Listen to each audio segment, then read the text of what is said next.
Bonjour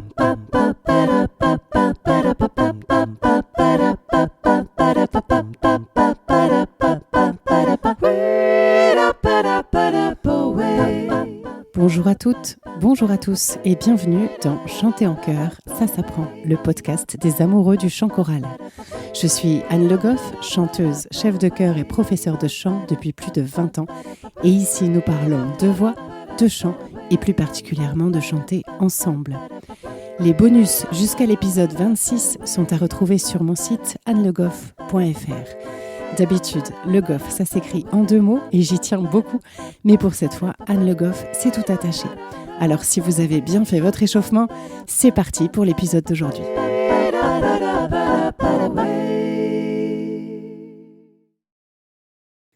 La posture est essentielle pour bien chanter, ça c'est sûrement quelque chose que vous avez déjà entendu. En effet, puisque c'est bien tout notre corps qui est notre instrument, on a besoin que notre instrument soit placé au mieux pour l'utiliser au mieux. On a besoin aussi qu'il soit le plus en forme possible d'ailleurs. On chantera mieux dans un corps reposé et détendu que dans un corps stressé, blessé ou douloureux. On va toujours chercher dans la posture le plus juste équilibre entre tonicité et détente. C'est vrai pour la musculature qui gère le soutien, mais aussi pour la musculature qui gère l'articulation et même pour les cordes vocales elles-mêmes.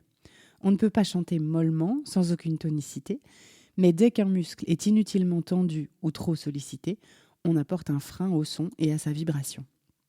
Essayons de voir aujourd'hui quelle est la meilleure posture pour chanter.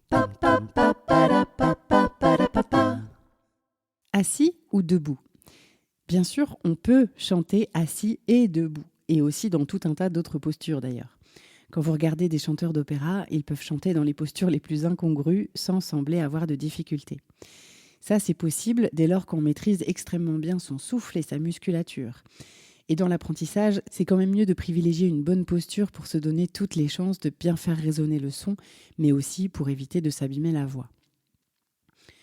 On peut donc bien chanter assis ou debout, avec des avantages et des inconvénients à chacune de ces postures. Lorsqu'on est assis, pour la plupart d'entre nous, on va avoir plus d'endurance et moins fatigué. Et pour peu qu'on ait quelques petits problèmes d'appui, on va se sentir bien plus confortable en position assise.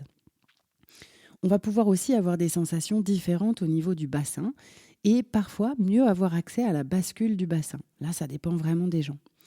Mais c'est vrai que debout, on aura plus facilement accès à l'énergie du sol, on sera plus ancré et on pourra vraiment chanter avec tout le corps, plus encore qu'en étant assis. Quoi qu'il en soit, ça implique dans les 2 cas d'avoir une bonne posture, de bien se tenir, pour reprendre l'expression consacrée, même si elle est à prendre avec des pincettes. Globalement, qu'est-ce qu'on cherche dans une posture adaptée au chant ? On cherche d'abord la liberté du bassin, parce que c'est elle qui va conditionner toute la colonne d'air au-dessus. Si mon bassin est verrouillé, je ne peux pas accompagner la respiration par une très légère bascule. Et en fait, c'est comme si je perdais l'accès à la partie basse de la colonne d'air, dont on a pourtant grand besoin. Cette liberté du bassin, elle est, comme je le disais, parfois plus facile à sentir dans une position assise ou même couchée. Pour trouver cette liberté du bassin en position assise, il faut se mettre sur le bord de la chaise, avec les pieds bien au sol, comme pour pouvoir se lever d'un seul coup sans avoir à bouger les pieds. On va alors pouvoir faire des mouvements de bassin d'avant en arrière, un peu comme si on faisait du cheval. Si on le fait bien, on sent qu'en fonction du mouvement de bassin, toute la colonne vertébrale suit. Et ça actionne l'ouverture du thorax, dont on parlera un peu plus tard. On doit donc, quand on chante, sentir que le bassin est libre de faire ce mouvement, tout seul, si je puis dire, même si c'est avec une toute petite ampleur pour accompagner la respiration. Et c'est là aussi qu'on va sentir notre inspire, comme si on remplissait un sac de grains, donc en commençant par le bas, en profondeur et en largeur aussi. Quand on est debout, pour garder cette liberté du bassin, on va devoir bien positionner ses pieds. Alors on dit souvent de les placer à la largeur du bassin et on parle parfois de les mettre comme sur des rails, donc pieds parallèles. En réalité, ça a plutôt tendance à verrouiller le bassin. Donc on va légèrement les écarter entre une quinzaine et une trentaine de degrés. Je veux dire mettre les pieds vers l'extérieur. Effectivement, on garde l'écartement des pieds à la largeur du bassin, mais les pieds sont un peu dirigés, pointe à l'extérieur. Ça dépend du corps de chacun, évidemment. Et en fonction de votre bassin et de son orientation, Ça pourrait aussi être un peu différent pour chaque pied. Il faut vraiment que vous sentiez ce qui est le plus confortable pour vous et là où vous trouvez le plus de facilité à tenir la posture. Si je prends mon exemple, moi j'ai le bassin légèrement de traviole. Donc si je mets mes pieds comme sur des rails, c'est très vite inconfortable et même douloureux. Donc pour trouver mon confort et ma liberté de bassin, je sais que je dois ouvrir le pied droit un peu plus que le gauche. Donc le gauche va peut-être être ouvert à une quinzaine de degrés et le droit, il faut que je l'ouvre un peu plus, peut-être une trentaine de degrés. Chacun son corps, donc n'hésitez pas à adapter légèrement les règles qu'on donne à tous, qui forcément sont un peu simplifiées et unifiées. Ensuite, si on veut que le bassin reste libre, il faut que les genoux soient déverrouillés. Et ça peut être un peu plus difficile, ou plutôt ça nécessite d'y penser régulièrement, parce qu'on est nombreux à naturellement verrouiller nos genoux vers l'arrière quand on est, entre guillemets, immobile. Mais vous pouvez faire le test. Si vous verrouillez vos genoux, vous perdez une partie de la mobilité de votre bassin. Donc, il faut juste déverrouiller. Si vous pliez, vous aurez rapidement mal aux cuisses. Donc, il faut trouver ce petit entre-deux. Déverrouiller, mais pas plier. Là aussi, ça marchera mieux, bien sûr, si vous avez le bon écartement des pieds et les bons appuis.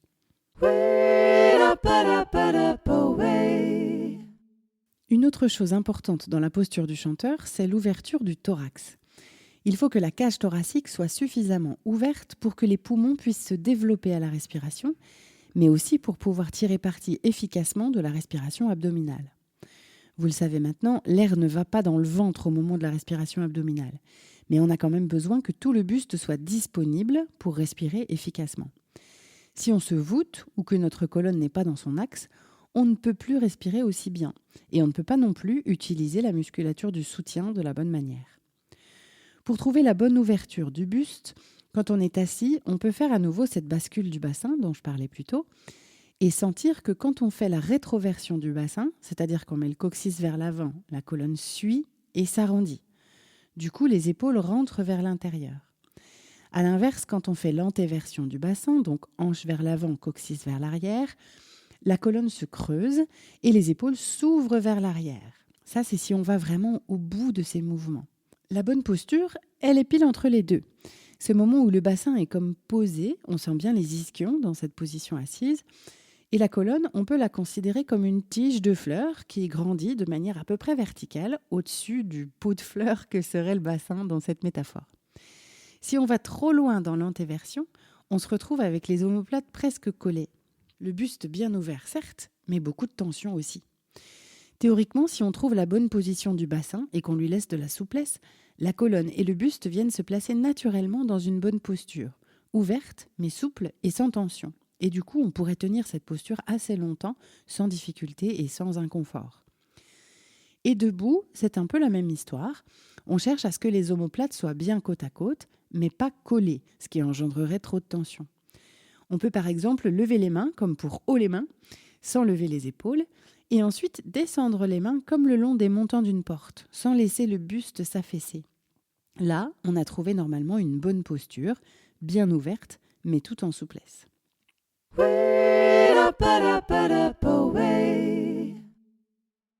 Ensuite, ce qu'on va chercher, c'est une bonne position de la tête. Le placement de la tête, c'est très important parce que si on a une mauvaise habitude, même si elle est très légère, elle pourrait causer des dégâts si on chante souvent ou longtemps avec cette mauvaise habitude. Si on a la tête légèrement en avant, par exemple, on vient tirer un peu sur le larynx et à force, ça peut poser problème. Même chose si on a la tête un peu trop en l'air. Si on a la tête en arrière, on écrase un peu cette fois-ci. Si on penche un peu la tête sur un côté, on peut solliciter plus une corde vocale que l'autre et à terme la fragiliser. Bref, là aussi, il faut que la position de la tête soit centrale, qu'elle permette une liberté totale de la mâchoire, qu'elle soit juste posée sur la colonne et comme libérée de son poids, un peu comme élevée en l'air par un fil imaginaire. Et comme ça, elle peut vraiment bouger dans tous les sens, le regard est libre, tout est libre dans la posture de la tête. Et puis enfin, la mâchoire. Les muscles de la mâchoire sont extrêmement puissants. Et en plus, ils sont un peu des poubelles émotionnelles, tout comme l'articulation temporomandibulaire, l'ATM, donc qui fait justement l'articulation entre votre mâchoire inférieure et votre crâne. Et donc, ils recueillent en quelque sorte nos émotions, telles que la colère, la tristesse, le stress, tout ce qu'on ne dit pas, etc. Ajoutez à cela que dès l'enfance, on nous répète qu'on doit fermer la bouche, qu'on doit mettre la main devant la bouche, etc. Résultat, nos muscles sont ultra puissants et ultra sollicités, bien malgré nous la plupart du temps. En fait, il y a peu de gens qui naturellement savent parfaitement détendre leur mâchoire inférieure. Heureusement, ça se travaille. Alors, une mâchoire serrée, ça freine le son. Ça s'entend d'ailleurs quand quelqu'un chante avec la mâchoire qui n'est pas libre, on entend vraiment le son qui est différent. Mais ça empêche aussi de bien ouvrir la bouche, tout simplement. Et vous en conviendrez, c'est dommage pour bien chanter. Donc c'est vraiment intéressant de faire très régulièrement des exercices pour détendre la mâchoire. Et d'ailleurs, ça n'est pas utile que pour les chanteurs, mais en général, pour relâcher les tensions qui peuvent causer des maux de tête, des maux de dents, des maux de cervicales et de dos, des problèmes de posture également. Et puis ça peut rendre l'endormissement plus difficile. Donc on n'hésite pas tous les jours à faire de petits exercices de détente de la mâchoire. Voilà, j'espère que vous aurez retrouvé aujourd'hui les basiques d'une bonne posture. Mais ce qu'il faut retenir aussi, c'est que le corps est si complexe que la posture est une affaire très fine. Il faut chercher toujours, continuer à explorer et à chercher de la connaissance de son corps et surtout du confort. Et ça peut être très différent pour chacun d'entre nous en fonction de notre corps et de ce que nous avons vécu. Et bien sûr, pour ça, tout type d'exercice physique sera bénéfique, et en particulier des choses comme le yoga, qui travaille sur l'étirement, mais aussi sur la musculature, tout en associant la respiration, et qui surtout permet d'avoir une bien meilleure conscience de son corps. En bonus aujourd'hui, je vous propose de découvrir le mémoire de Haelim Lee, j'espère que je prononce bien, pour l'École supérieure de musique de Bourgogne-Franche-Comté. Et ce mémoire, il traite des tensions et du dynamisme corporel chez les chanteurs. Et elle traite justement de ces affaires de posture qui nous questionnent nécessairement quand on chante régulièrement.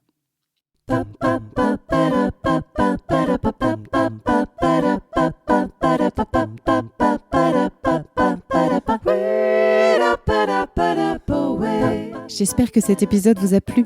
Si c'est le cas, je vous invite à vous abonner au podcast pour ne pas rater les épisodes suivants et surtout à me mettre plein de petites étoiles et de commentaires sur la plateforme où vous l'avez trouvé. Ça me sera d'une grande aide pour le faire découvrir à davantage de passionnés de chant en chœur. N'hésitez pas bien sûr à en parler à vos camarades choristes, mais pas pendant la répétition, et même à votre chef de chœur. C'est toujours intéressant pour eux d'avoir des ressources et pour moi d'avoir des retours. Si vous souhaitez découvrir les bonus dont je vous parle dans l'épisode, vous pouvez prendre un abonnement à partir de 1 € par mois sur Patreon. C'est une plateforme de financement participatif qui pourra me permettre de continuer sereinement ce podcast. Cherchez Patreon, P-A-T-R-E-O-N, et vous tapez « Chanter en chœur » tout attaché. Le lien est aussi disponible sur mon site annelegoff.fr à l'onglet podcast. N'hésitez pas là aussi à laisser des commentaires, vos questions ou les sujets que vous aimeriez que j'aborde. Merci à tous, on se retrouve la semaine prochaine pour un nouvel épisode de Chanter en chœur, ça s'apprend. D'ici là, prenez soin de vous et de votre voix.